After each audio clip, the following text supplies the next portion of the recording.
Hey everybody, welcome to the show. Today, my guest is Sadie. She is originally from Iran. That's correct, right? Yep. And is now part of the diaspora. Is that right? Yep. And so I just wanted to talk to her about everything because of everything that's going on and interviewing people from all over, everything that has to do with the revolution and everything that's going on right now. And I thought that she was pretty interesting because I had a little bit of a conversation with her, so I wanted to just see what she had to say about everything and see how everything's going. So how's it going? Hey Josh, and hey everyone watching. It's going good. Thanks for having me. Yep. Let's get started. Okay. Um, what I first wanted to ask you was so you were born and raised in Iran, is that correct? That's right. Yeah. So I'm 33 years old. I was born in Iran and I moved to Canada when I was 11. But then at the age of 16, I went back to Iran because I was homesick and I was lonely here. And so I went and stayed another 11 years in Iran. So I went to university there, pretty much built a whole life there until I realized that I can't grow there. There's nothing that I'm allowed to do. And, the economy was terrible. I had literally lost every freedom that I'd gained in Canada. So I came back again at the age of 25 to Canada, 2018. And it's been what, like 9 years ever since. Yeah, it has been nine It's years, been a hasn't lot it? of practice. Time flies by. 2018 was 9 years ago. That's crazy.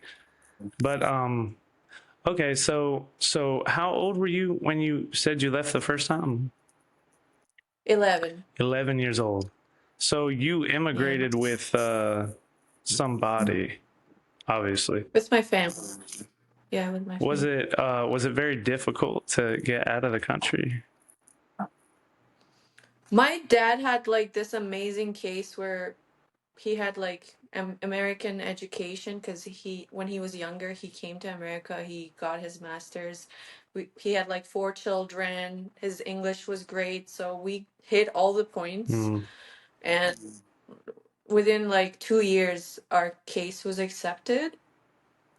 And that was like 2002 when I came here first. There wasn't a lot of competition amongst the Iranians back then. There surely wasn't all of these Persians in Toronto and Canada in general. So a lot of things have changed now. There's a huge population of diaspora here, uh, for obvious reasons, right? Yeah, I've noticed that there were a lot of people in Canada. I was a little surprised by that. I usually thought people would tend to go to the United States if they were going to go to North America. You tell them to go to United States. Well, I just figured that most of the time it seems like that's usually where people try to go, but I've noticed there's actually quite a bit of immigration to Canada. Yeah. I mean, I think the reason is people just try to apply for wherever they have a higher chance of being accepted. And to my knowledge, USA has always been pretty difficult Hmm. to enter, or maybe that's just how we think. Um, the process in Canada is much easier. Like if you get a PR, um, like a permanent resident, then after 360 days or something, sorry, 1,000 days of living here, you will become a citizen. Whereas I believe America takes a lot longer to Hmm. turn you into a citizen, but that's probably why. Yeah, I mean, I'm not absolutely sure, but I'm sure that you're probably right though, because that's a big, long-standing issue that's happened here for a long time. But so you said you hit all the points. So I would assume it's probably not very easy for a lot of people to leave the country. Yeah. Oh yeah, of course. I have friends who've tried many times. I have relatives who are still stuck back home. So no, it's not easy, and we have a lot of people, you know, Mm, a large population. And that's one of the things that I keep saying, like we can't have everybody immigrate here. It's just not possible. So what are we going to do about all the people who are left there? exactly. Yeah, And abandoning your homeland isn't really the most viable option, I don't think. absolutely not.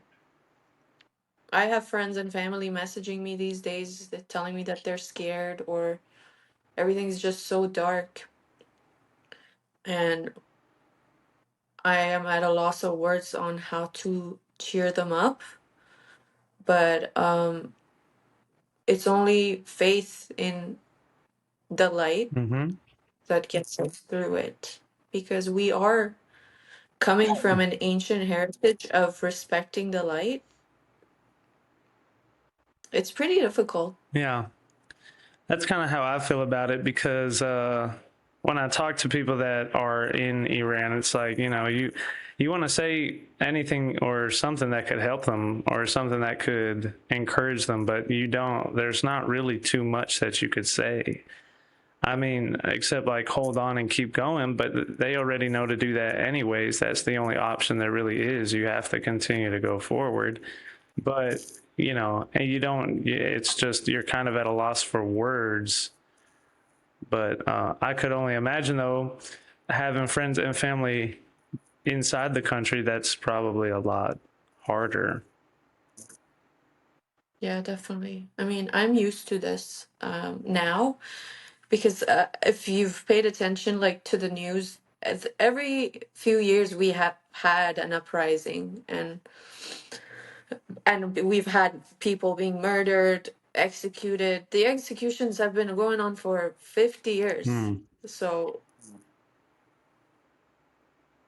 that whole darkness has always been there, even when I was living there. Now it's just, for me at least, and other sort of mini leaders I see everywhere, is about becoming creative and coming up with an actual solution to make this change happen, because the more we drag this, it's just going to have more lives lost and more casualties and more darkness again, and all the trauma and all the families being traumatized. So I don't have time for mourning anymore, you know, or we all don't. And that's what we're saying in these rallies that we go to, that this is not the time to be depressed and, you know, given to that darkness. We have to just keep fighting and showing up for all of those people who can't go out back home. Yeah. I feel that very deeply because that's exactly what it is, right? Like, you have to respect everybody that's made their sacrifices, but the best way to respect them is that you can't, because the Ayatollah really what they want to do is they want to put you in such a state of mourning and distraught that they want to try to break your spirit and you'll just give up and throw your hands up and say this is too difficult. And so that's not an option, but um, of course, I would say, they really underestimate the fire and the passion that's inside of the Iranian people and how serious it is that this will be the final battle and the final revolution, and the Ayatollah will be overthrown for good and be done away with. I do find that it's a very interesting thing. It's a very interesting dichotomy to see the Iranian people have to mourn inside of them, but at the same time, so focused on absolutely overthrowing the revolution. You have to be very strong to come from that place. That's a very difficult place to come from. But yeah, but it is necessary though.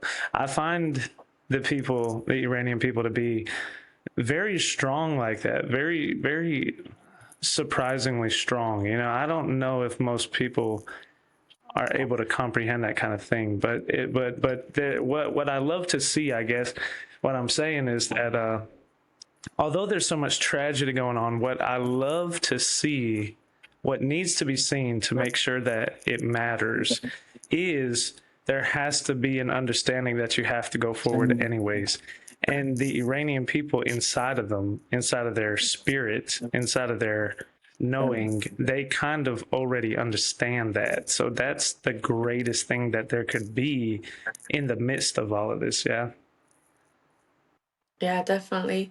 I see it so much more clearly now that because we've had such a painful past. I mean, Iranians, they like to keep a good face, right, in their personal lives, but a lot of non-Iranians don't know what we've seen. Like, if you see me out in society in Canada, you're not going to believe the stories Mhm. that I have to tell because I've tried to keep myself looking successful and just keep up with everybody else. But the truth is, I've seen so many horrors since I was born because what, I'm 33 years old, that regime is 50 years old. Mhm. So when I was born in the midst of the dictatorship, the murders, there were chain murders, there were executions publicly in the streets. And yeah, it really makes you strong. It's heartbreaking, but it really makes you strong. And now I'm paying attention to how Iranians are reacting towards the media or the politicians saying this or that. And because we've seen so many lies and propagandas in Iran, because the national TV in Iran is full-time Mhm. propaganda.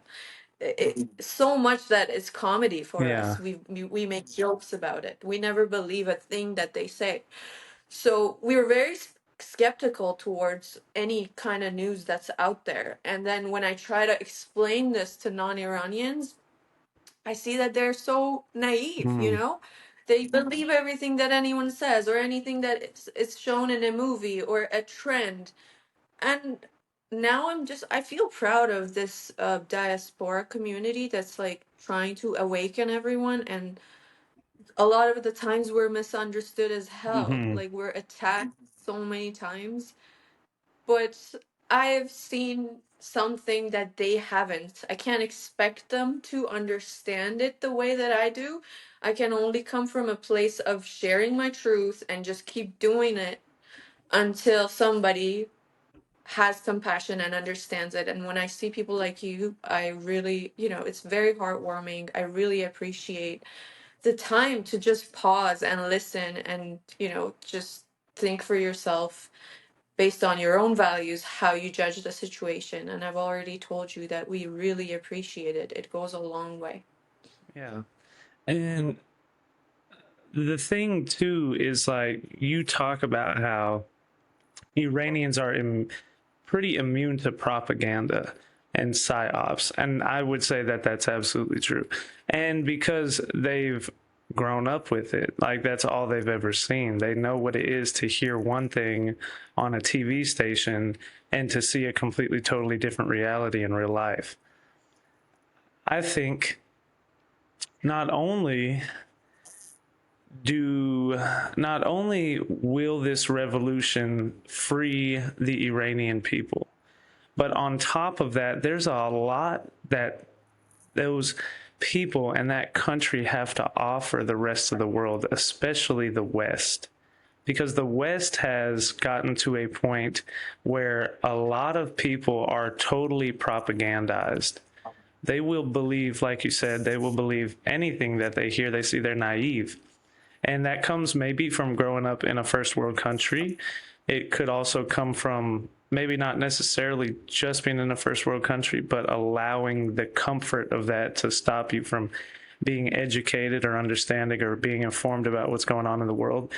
But that's why I think it's so important for people to hear what the people are saying, because that sheds a light into the country and the regime itself and into radical Islam as a whole throughout the world. Like it's not just some kind of USA, CIA, Zionist, Mossad, anti-Muslim propaganda that's just trying to promote this narrative. There is a real threat to Islamic theocracy over a region, and it is as bad as it's said to have been.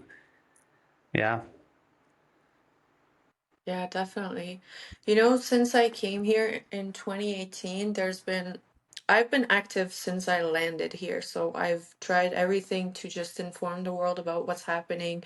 There's always been people being executed, and we went out. In the beginning, we were like 10 people. Now it's a whole young street in Toronto filled with hundreds of thousands of people. And because of these political trends that happened across the world, and especially in Northern America, um, my message kept getting shut down. Like everybody was like, "No, you don't get to talk right now. It's Black Lives Matter now. Mhm. It's like COVID now." And every year I was labeled something, and I was shut down. And pro-Palestine. It's like, no, everyone's dying in Palestine. And I'm telling them, my country is funding that conflict. Do you want to listen to my story? Mhm. We're part of it. They don't. They just want the short little slogan, the short answer, the easy way because some celebrity did it. And it's exhausting, you know? Mhm. It's painful Yeah.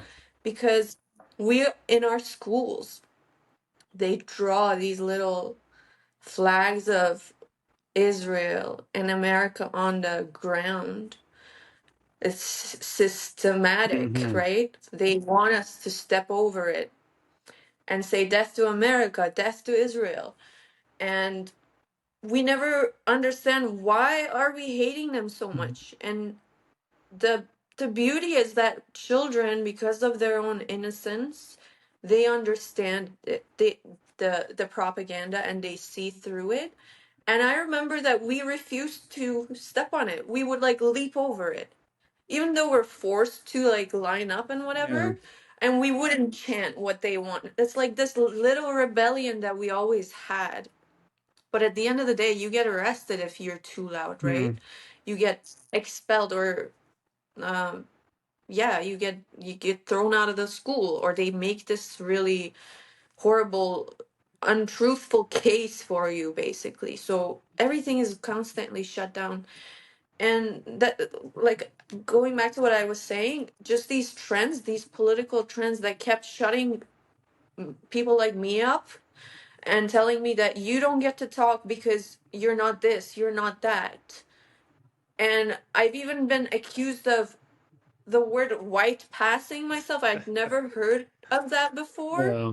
But I was like, I didn't know that you guys see us like that. Because in Iran, we're all colors and, Yeah. all kinds. White I passing, don't know. whatever that means. Yeah.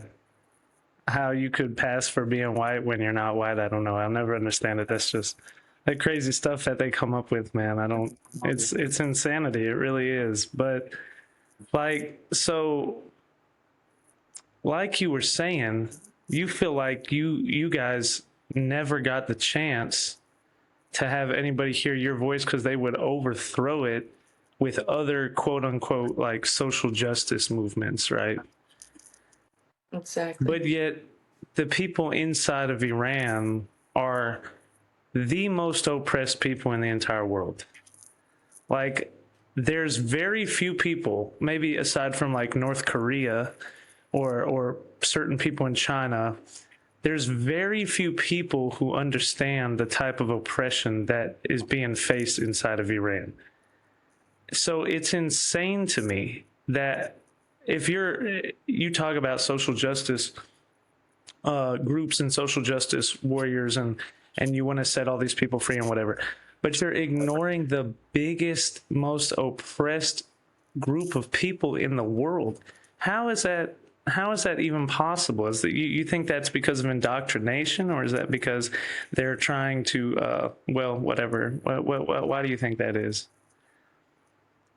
I think the Islamist mafia has lobbied so hard throughout so many decades. It's really hard to undo the brainwashing. And I also believe that they do have a cyber army. Mm-hmm. Um, these fake profiles, just pay attention to these comments. Why Absolutely. don't they show their face? Why don't they have a real name? I have a blue check mark. Like, Mm-hmm. it's me. I stand for my truth and I'm not afraid of anybody. But you go on TikTok comments, and there's a girl who made a video about Iran and how she's being oppressed, and everyone's denying it in the Mm-hmm. comments. They're saying that she's lying about all of these murders, Mm-hmm. all of the oppression. So imagine living that horrible life, and the whole world is like laughing at you Yeah. and saying, hey, you're just lying. Stop playing victim. Yeah. Stop playing victim. And I think that these are not as many as we think they are. They're just a lot of profiles that are being paid to do Mm-hmm. this. You know, there we know as the fact that Iran has a cyber army. I don't know about like all of the other regions in the Middle East, but I see a lot of Pakistanis in the comments coming for me. Mm-hmm. Afghanis. It's like, why are you guys even interfering? This is about Iran, Mm-hmm. and you guys are defending the Islamic regime in Iran. Mm-hmm. Something is fishy there, right?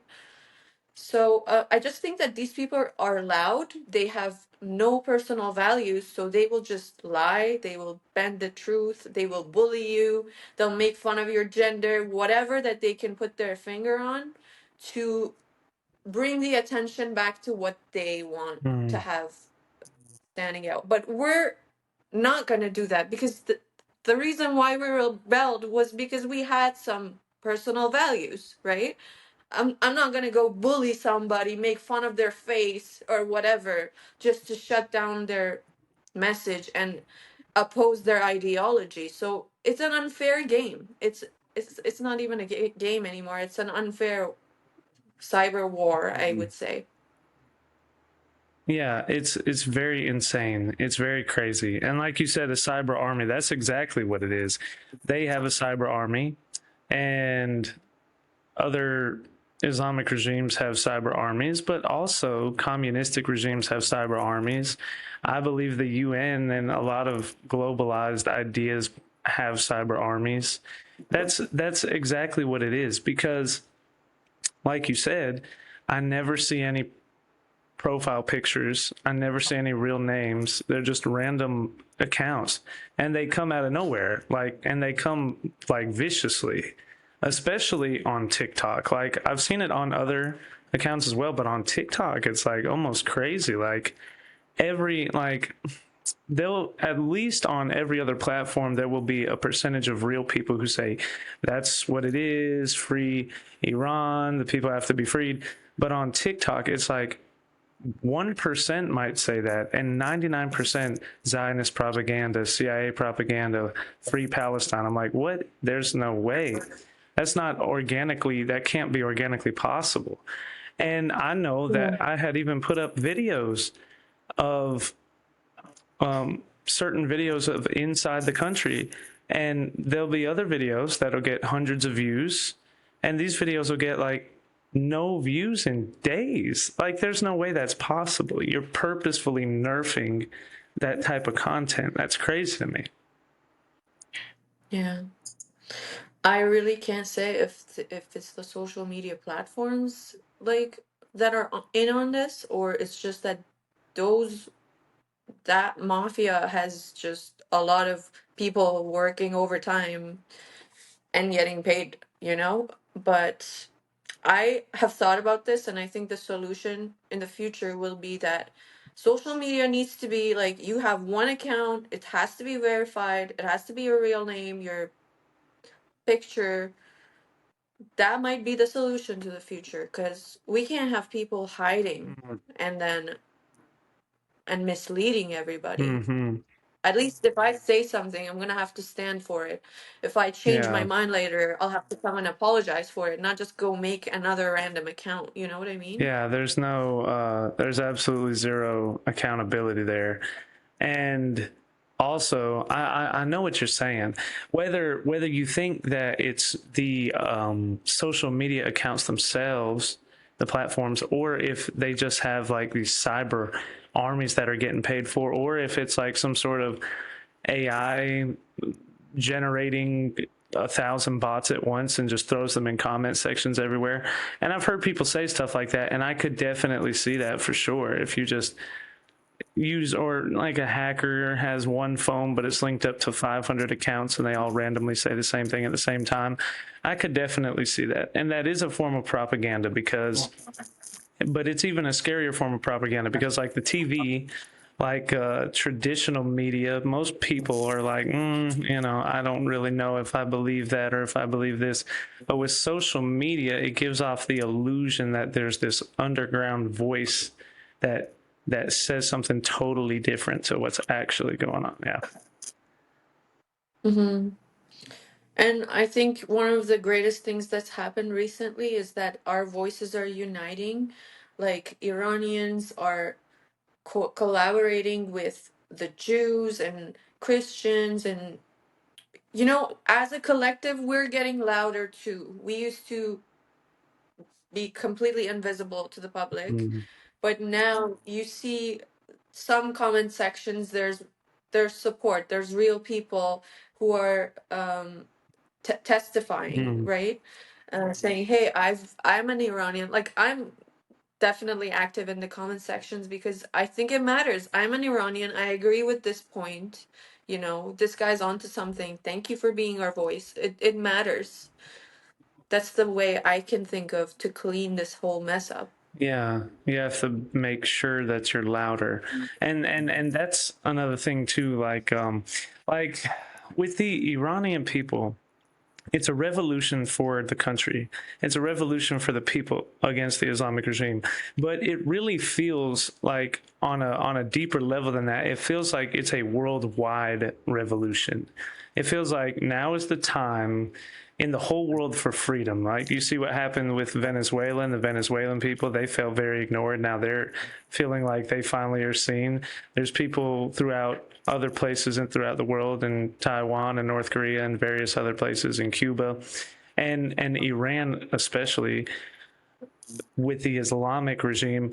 And it feels like it's a revolution of freedom, and it feels like the Iranian people really are a almost like a battering ram into that oppressive world. Like people talk about how there was the the Berlin Wall and the Iron Curtain, but there's also like an Islamic curtain.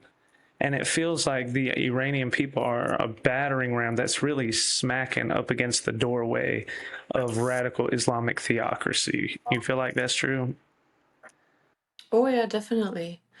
As we're saying these days, it's not Islamophobia, it's Islamatrauma. Mm-hmm. So like how much else do I need to share about my horrible experiences for people to understand that this is the rule of Sharia law, and I'm considered a second gender, Mm-hmm. and there's absolutely no rights for a woman. It's written. So, and there's been like a interview lately of this ISIS member who's like, we're doing the actual Islam, everybody else is a hypocrite. He's just proving our point, and that's what we're saying. Yeah. The actual Islamic law is what they're doing. And what's crazy to me is why the leftists, Western people who have seen the privilege of freedom, how much hatred for capitalism, for the president of the United States could you have to be okay with that ideology? Like at any expense, Mm. you just want to bring America to its knees. And America is such a great example of democracy. Everybody wants to go to America, and they all do. That's the funny thing. They all go to America. They use all of these privileges. They make themselves famous in different kinds of industries. Yeah. And then when it comes to us, it's like, no, you guys are Islamophobic. I'm actually telling my life story, and Mm. you're just like analyzing it, Yeah. putting a label. Isn't that crazy?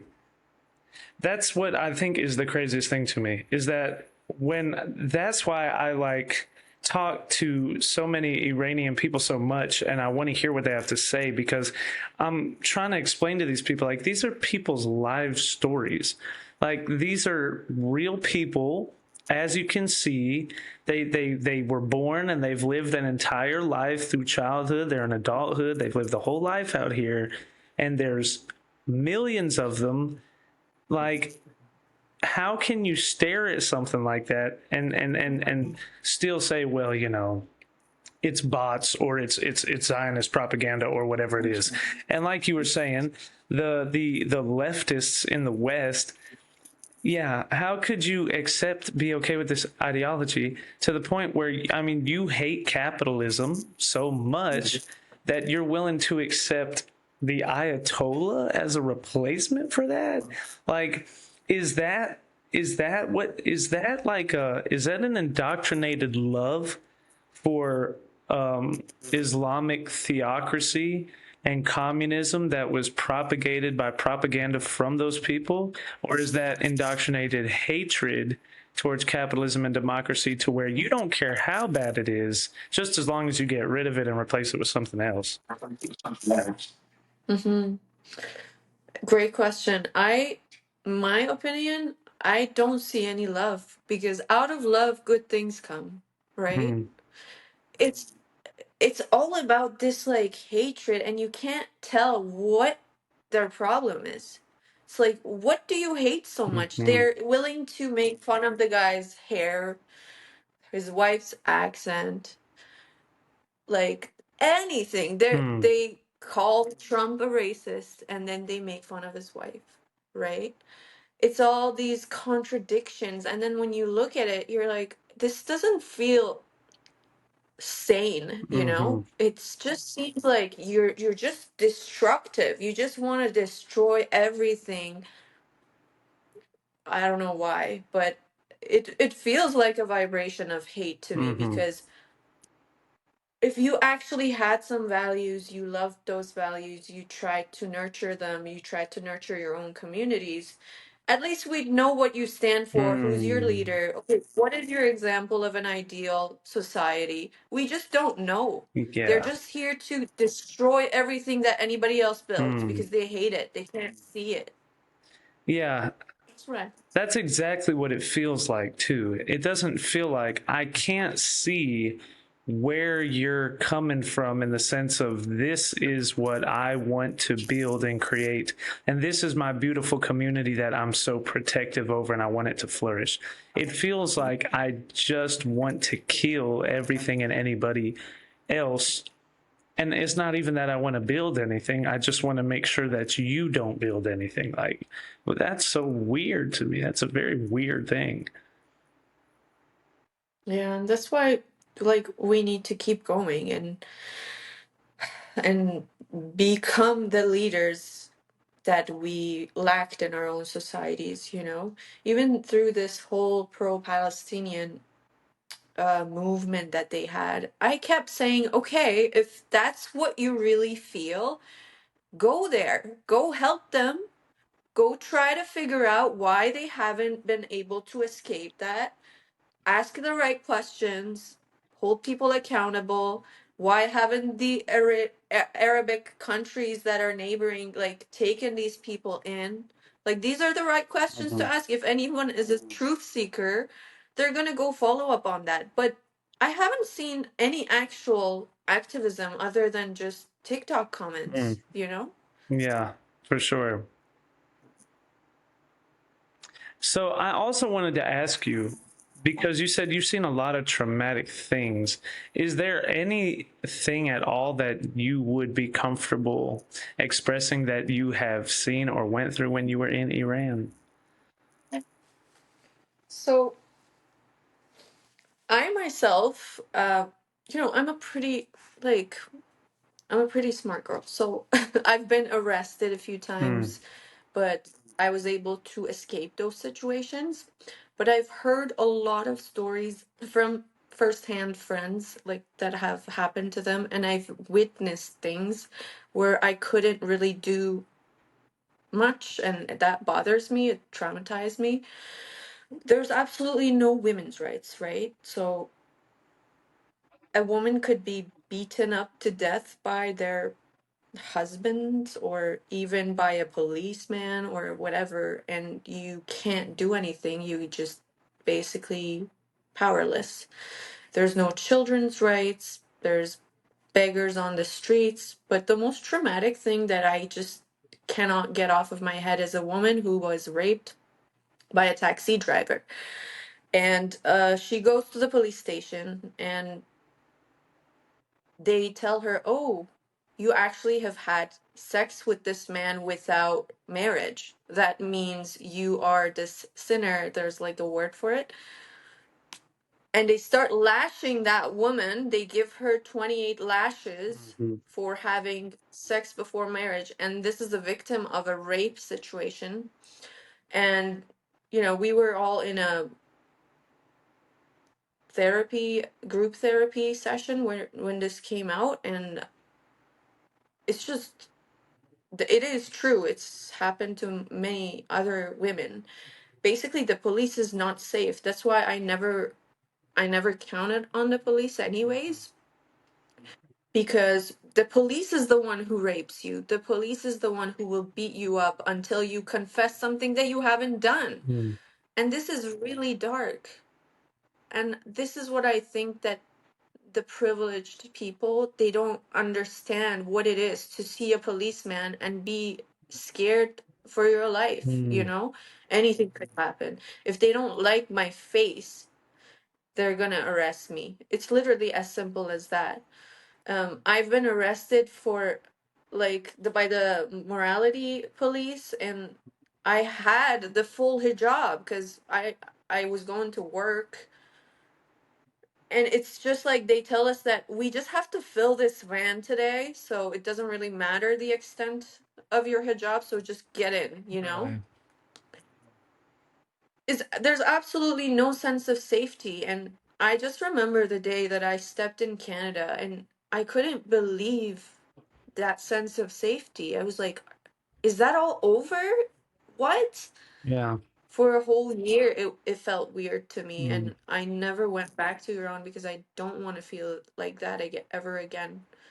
But when you don't have laws, when you don't have actual enforcement of children's rights, do you know what could happen to children? There was this girl, what was her name? I'll search it up for you. She was beheaded by her father just like 4 or 5 years ago because she had a boyfriend. And because the father has rights to his daughter, he wasn't even considered a criminal because he was the one who was giving consent about the murder of Yeah. his own child. That's You crazy. know, it's so twisted. And do you know how much fear that instills in the women who are watching this news? Mm. Just makes them powerless. It's like shuts them up and hey, you don't get to talk. You don't get to have a life here. Same thing is going on in Afghanistan. To be honest with you, my work doesn't finish with Iran. Mm. Like Afghani women are going through a lot of darkness too. And now I see on TikTok that some Afghani women are coming out, and because I understand Farsi and we both speak Farsi, I can see this movement. They're like getting braver and they're asking Afghani women, why did you never stand up for us? Why didn't you back us up when they stopped going to school 4 years ago, right? Taliban said that women can't go above sixth grade, which Yeah. is like so wrong in today's world. Yeah, that's awesome though that you said that they're starting to feel that way in Afghanistan as well. I agree with that too, that it goes far beyond Iran. Iran is the big giant threshold that will knock down a huge Islamic wall, radical Islamic wall inside the Middle East. But I believe the same, that that is going to open up a door for so many other people in so many other countries that are under the same type of oppression. And like you said, women have no rights in Islam. That is absolutely true. That is 100% true. So I don't understand why feminists don't, westernized far left feminists, why they don't have anything to say about that kind of oppression in Islam.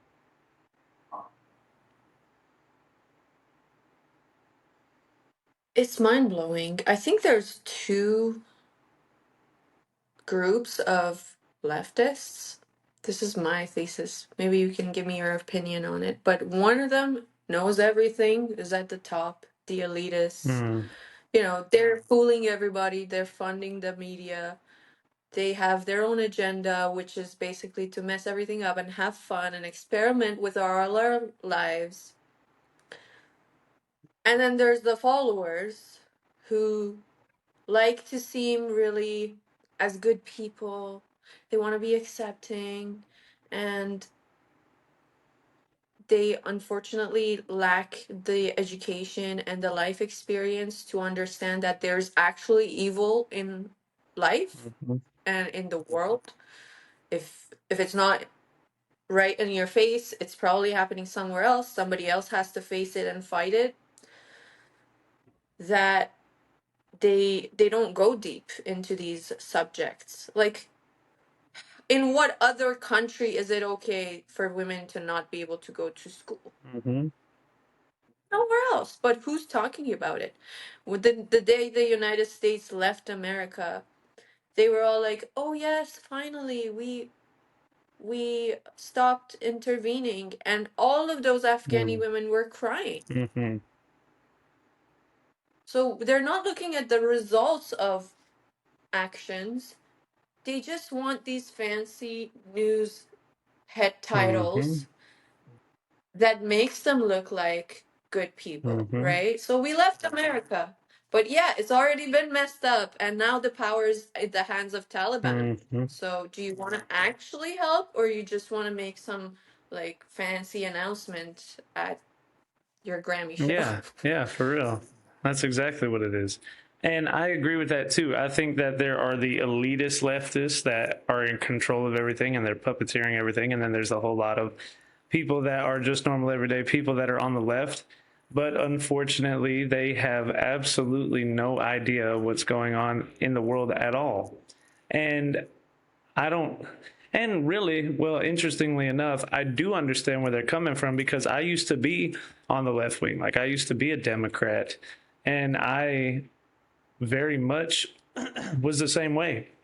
Very empathetic, cared a lot about people, and as a result, had a certain way of looking at the world, but didn't realize that there were people on the left wing, elitist top people, that were taking advantage of that type of empathy and would totally skew lines and headlines and narratives on purpose so that if the reality that you were seeing that they perpetuate was true, then you would be right to be on that side of the opinion of it. But the problem is that it's not true. And then when I realized that, as so many people do, that's when now you're over here and they call you a right wing fascist and you've always been one and blah blah blah blah blah blah.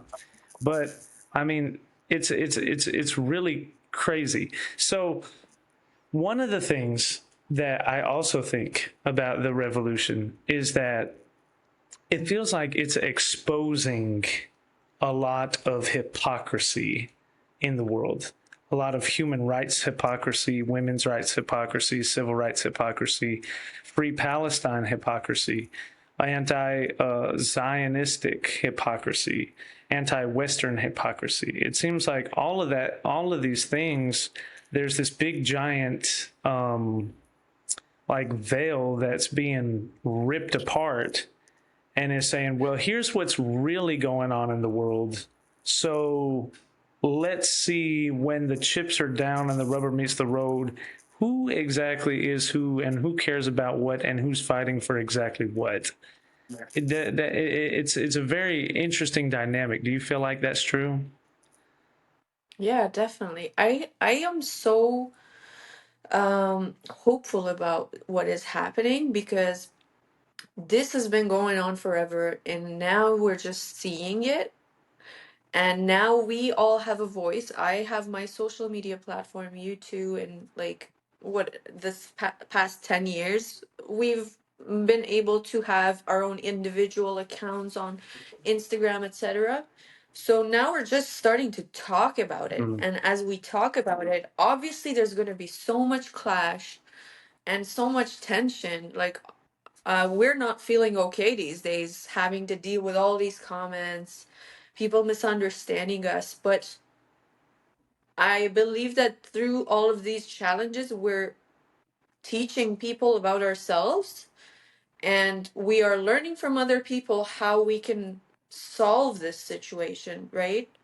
So, as you said, the veil has dropped, and I mean, there's more exposing to do, in my opinion. We're still in the midst of it. But we're not backing down as Iranians. Like, we have nothing else to lose, and honestly, when we talk amongst ourselves, like, what else are we gonna do in our lives? What else is there to like become successful in our careers or whatever? No, this is what we're here to do, is to expose this and be as loud as possible.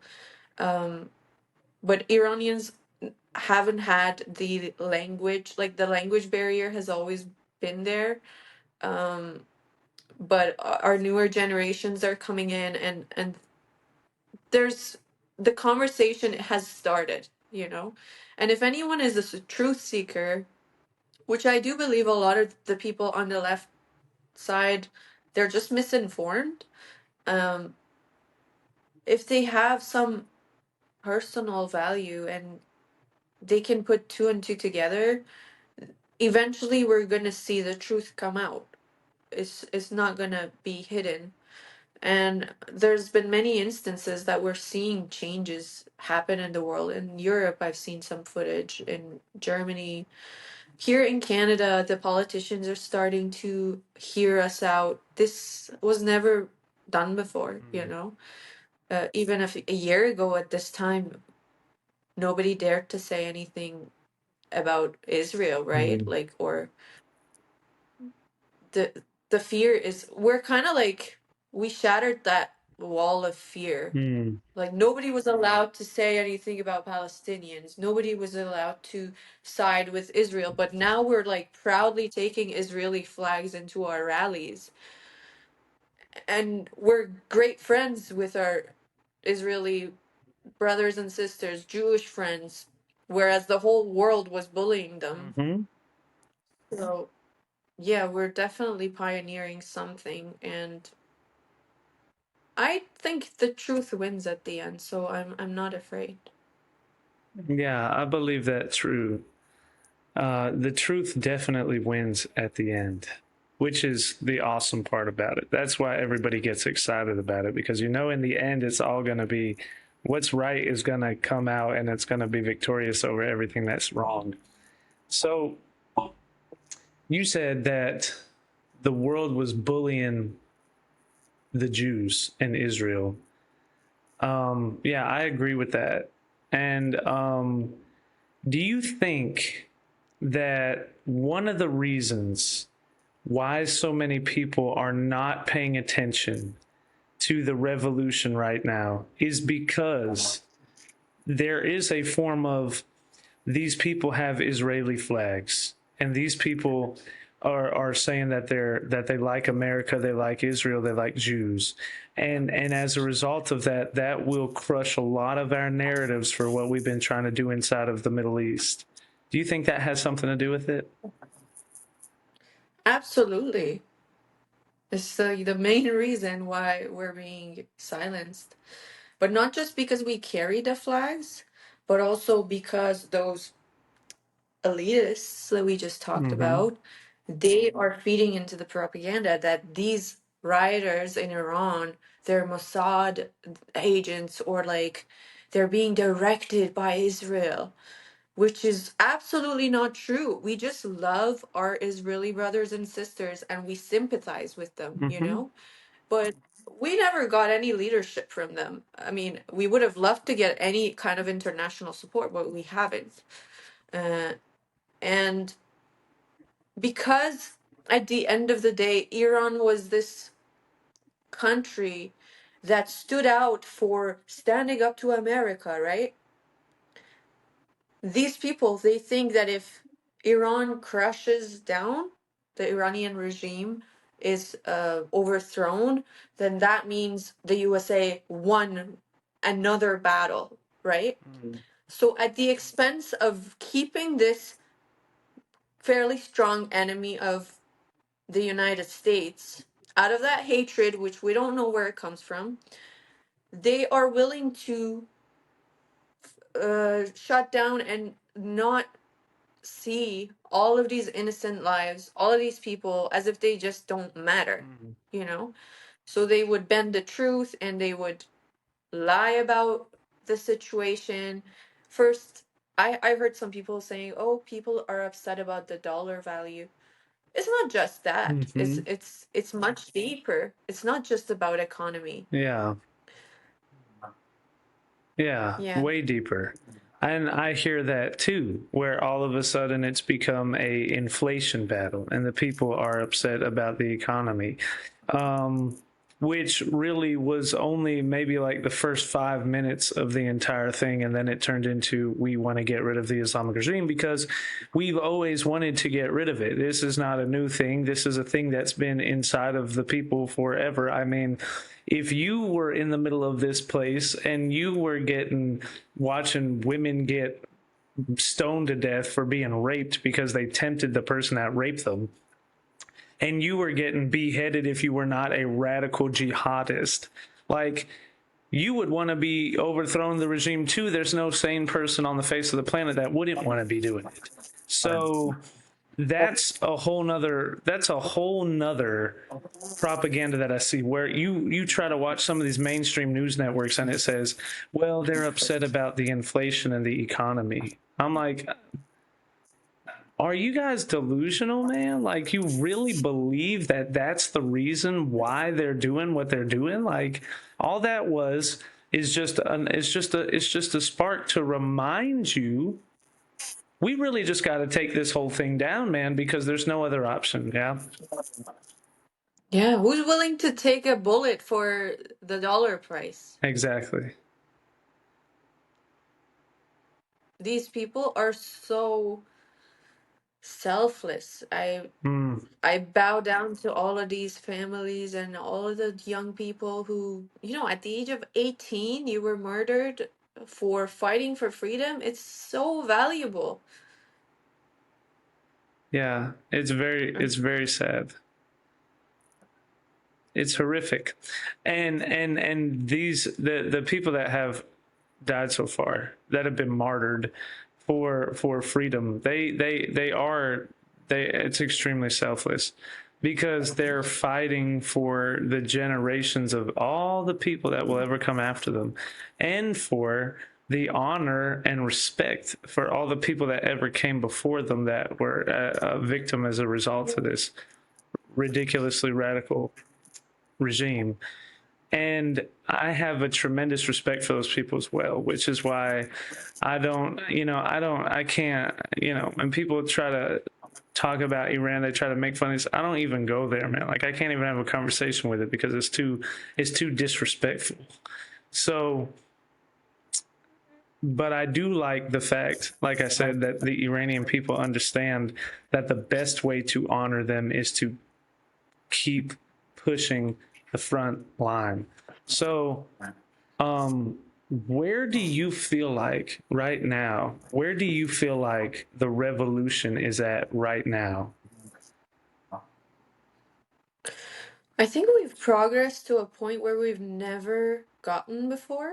Like, we're so close. And because this time Reza Pahlavi has taken full leadership and he went full force. It's been a few months before these uprisings that he has created the infrastructure. He's been sending out a lot of communication, and now that this happened, he is ready for it. And a lot of us have counted on him because he's the only figure that can unite us, and he has the knowledge. He comes from a political family, and I know him to be a man of value and faith. Okay, I've followed him throughout the years. And obviously, he can't just go there. That's what people don't understand, He'd be because murdered right away. Iran is brutal. Mm. Yeah, they would just kill him on in the airplane. But we have to just be so creative in bringing the world together to make this happen. And I definitely believe that we can. Why not? Like, what else are we doing Mm-hmm. in these bureaucratic processes? What else is more important than saving people's lives? So we just have to put pressure everywhere, that our lives matter. Yeah.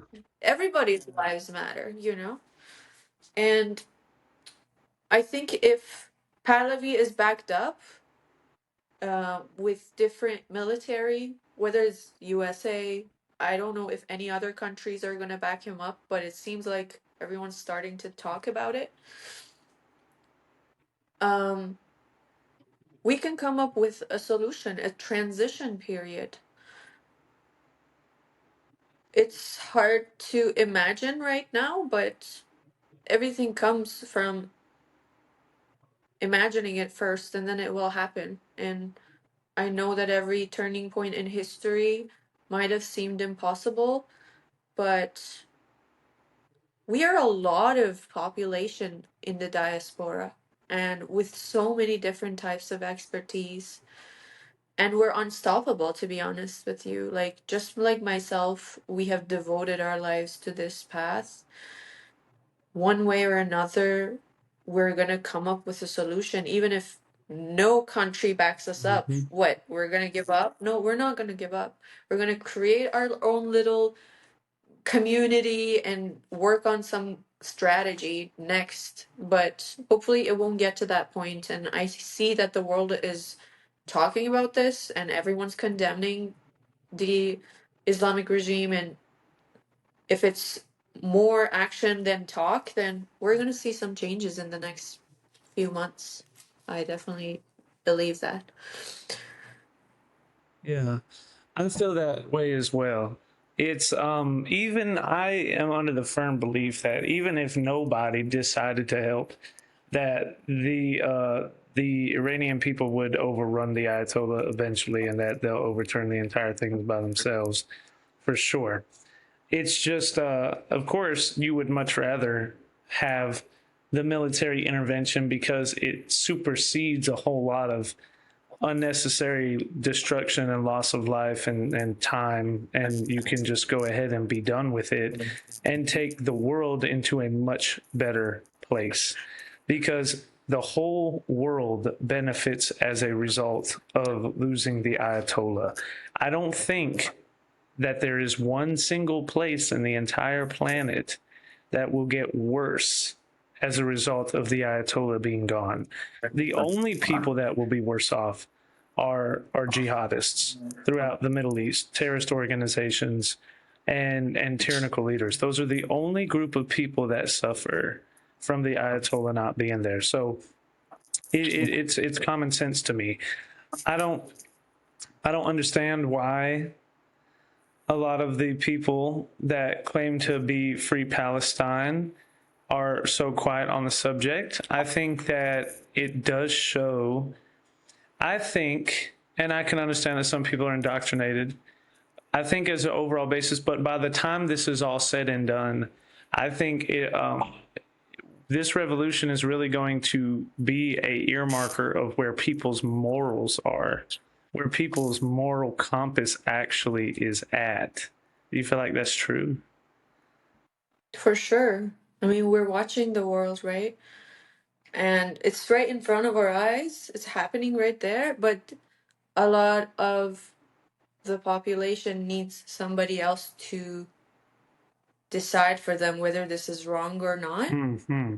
And that really amazes That's me. It's like, interesting, isn't it? what if you were in that situation and you needed to take sides immediately? What are Mm-hmm. you going to do then? You know? So it just is a lack of character, I think, Mm-hmm. is weakness in character. And all we can do is to be a good example for the rest of the world. In different instances, like political instances, we see this happen over and over, right? And one thing I wanted to add about what you just said is the irony that the military intervention by other countries is actually going to minimize the casualties, whereas in the news, then the media channels, they make it look like it's going to bring murders and more killings, whereas people are already being murdered. People have always been murdered. And this is the main message that we want to get out there, is that we don't want military intervention because we're ruthless and we just don't care about anything and we want to dominate that region. No, we want to help those people. Mm-hmm. And that's what they're asking us to do, to be their voice, and they want that military intervention. On the walls of Iran's cities, people are writing in Farsi, bring help. Mr. Trump, do something. Like, this is what people are asking for. And I think this is what the media hides. And the most valuable thing is to uh, communicate what they're saying to the world so that a light is shed on the truth. Yeah. I wanted to get your thoughts about the fact that they had that celebration for the 1979 revolution, and then they said, quote unquote, that 35 million people showed up in the country to celebrate it. Like, and we found videos of them using old footage and footage from past years and people that are dead in the footage to prove that it's old footage. And what really flabbergasted me, as I'm sure it did like the whole world, was the fact that the Attorney General of the UN sent a letter to the president and said, "Congratulations on having such a big celebration." What do you think of that? Insanity, don't you think? I mean, it's dark to this point that it's comedy. It happened a few years back that they awarded Iran for women's rights, Mm, commission on women's rights. They got an award for mm, it. mm, It's like the most misogynistic country in the world, beside Afghanistan as well, got an award for it. So that just shows you how rigged everything is. And these are just for show. Like, I don't know why we're not dismantling UN because of this one mistake. mhm. It's definitely not a mistake. Oh, You guys just took back the invitation because we were so loud about it. hmm. Otherwise, you would have continued. It's the veil is dropping, my Yeah, friend. What can I that's say? what it is because a lot of people, after they heard that, and then they invited them there to speak on the Human Rights Council, the 24th or 28th, whatever it was, and then gave them the vice chair position for human development, which is anti-violence and pro-women's rights.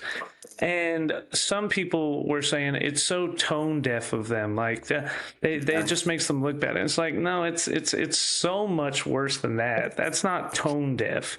That's not out of touch. That is a complete endorsement of the most demonic, mass murdering, genocidal regimes on the face of the planet. That's what that is. And the UN, they're not stupid. They're not fools. They know the whole world's watching them. They know that they're the UN. They know anything that they say is going to make headlines. And they know that everyone's watching Iran. So why would you choose at this exact time, after you hear, not even before, but after you hear maybe upward 100,000 people murdered, killing children, bullet payments, and raping people in prison and hanging doctors for helping the wounded and shooting children. You would wait after you heard that to make these big giant three ideas and blast them to the entire world. That is a complete endorsement of genocide. That's exactly what it is. And I am under the impression, I believe that the UN is like evil, like they're just wicked, they're just corrupt. It's not some kind of weird side of the tongue. It's that they agree with that, and that it's almost like a bold statement. It almost feels like they're taunting or mocking the world, saying, so what are you going to do about it? So maybe we are this globalistic, communistic, Islamistic, new world order in a sense, but could you really do anything about it? It almost feels like that. You know what I mean? Yeah, definitely. We definitely felt like they were mocking us, but it wasn't at first. So Iran was trying to send out a message that you can't do shit, you know? Hmm. We're still gonna lobby and we're gonna buy people Hmm. like we always do. And the people in those positions, I don't know if in your life you've seen like at school or in at work, when there's a conflict and then people don't stand up for what's right and they're just afraid to side uh, with anybody, and then somebody gets hurt in the middle. It's happened to me a few Hmm. times where it's like obvious that somebody's being bullied and you guys are being silent. So it's about weak characters again, Hmm. because a lot of these people in these positions, they just wanted the salary, unfortunately.